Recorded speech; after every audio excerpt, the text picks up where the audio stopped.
Welcome to video number 3. If you've joined us for this entire video series, the journey to exponential ingredient sales growth, I want to thank you for joining us on this journey, and I hope it's been a massive help. In video 1, we talked about the freedom from distraction. And freedom from distraction allows you to focus and be confident that you know the actions that you have to take because they're sitting in an action folder. Well, that created a new problem that we wanted to discuss in video number 2, and we did. I showed you how you can take all of those action items and make sure that they had a place so that your action folder didn't sit full like your inbox used to. Well, now that you have all of your projects, opportunities, tasks, reports for your company, and so many other things, your calendar is full, now it's time to move to the next stage of freedom of value creation. If you're an ingredient sales rep, you know the need to create value for your customers. But sometimes it can be difficult, confusing, and frustrating to know what value means to them. Well, I don't think we can answer that comprehensively in this video, but I'm going to give you the initial components of value creation so that you can go to your accounts confidently without having all of the information necessarily to transform your world. What do you need to know to add value? Well, the first thing that you need to know to add value is you have to identify where that account is going. This may seem overly simplified, but most ingredient sales reps go to a meeting wanting to present their materials. A very simple way for you to know should you be presenting or should you be asking more questions is, what product launches is that account going to be having in the next 6 to 12 months? That is a very significant question so that you can begin to add value, because the reality is most of the industry's growth is happening with new product launches. But that's not the only thing you need. The other thing that you need to add value besides clarity about where that account is going is who you're meeting with. We have a list that we're providing you in a PDF of every single person or department that you could be meeting with at your account. Whether you're meeting with a manufacturer, which has about 11 different people that you could be selling to or talking to, or with a brand that has as many as 12 different departments that you could be connected to, we want to make sure that you know who you're meeting with in order to add massive value. Those are the first 2 steps. But the third step is even bigger. It's to clarify your value proposition. And the way that you clarify your value proposition is really in 2 ways.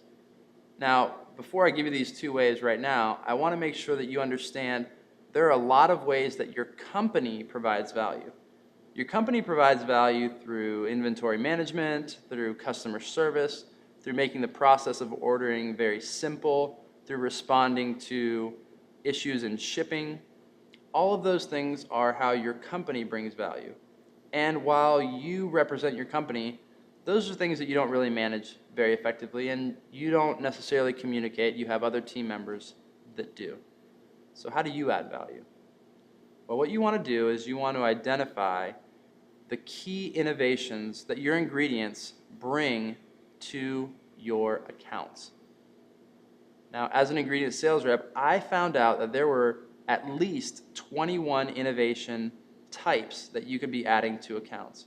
And we've actually put together an innovation guide that puts those 21 types of innovation into 5 major categories.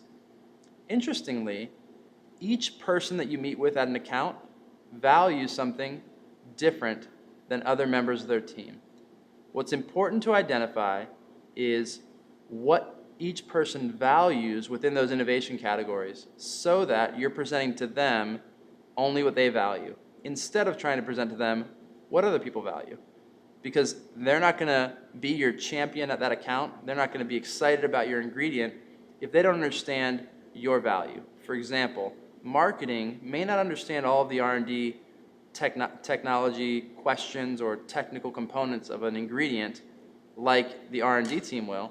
So if you sell them like you would an R&D person, you're not going to be adding massive value. Likewise, if you're communicating to regulatory all of the quality issues, you're not going to be able to add massive value to them either.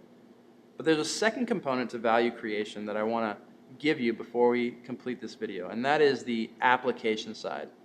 Your ingredient goes into a final product, and that final product is never by itself. It has excipients, it has processing aids, it has to go through different processes of heat or moisture or pH changes that make that product final for the customer. Maybe it's a liquid product, it's in a food bar, it's in a capsule or a tablet. Those are all application-driven types of value.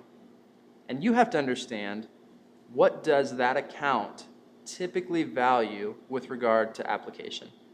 Because you want to bring all of your resources, all of your knowledge, and all of your skill into that application matrix specific to that account. You wouldn't bring a food bar solution to a company that sells liquids, or you wouldn't bring a tablet solution that's for somebody that wants to make capsules. And so understanding the application matrix of that account will transform your business. So the 4 ways of massively adding value, and these go much deeper, but these are the first 4 essential ones, is understanding the direction of the company, where are they going in the next 6 to 12 months, clarifying who's attending the meeting, who's going to be there, and who are you going to add value to specifically. Then you want to identify the innovations that they are looking for so that you can align your innovation with their needs. And finally, the applications that they're finally developing, their finished products need your solutions to go into them. What do they need application help with? So that's video 3 on how to create the freedom of value creation. Now, if you've gone through this entire video series and you are experiencing significant momentum, I want to tell you that there is one more thing that you may be needing. And it's really simple. It's actually what this entire video series was about. You know, the journey to exponential ingredient sales didn't begin because you became a sales rep. It didn't even begin when you got your first sale. It actually began when you started getting the targeted training that helped you grow in your ingredient sales career. And that's what we do at Ingredient Sales University. We have a video that's going to take you through the university, how we set it up, and what it will do for you month after month, quarter after quarter, and year after year. We're so excited to have ingredient sales reps already in the university from when we first launched it. And now we're opening it again just for a short time for more ingredient sales reps to join them. So check out video number 4, which is all about Ingredient Sales University, where we have the most targeted training for the ingredient sales rep community. Thanks for joining in video number 3, and I look forward to hearing about all the successes that you've had so far.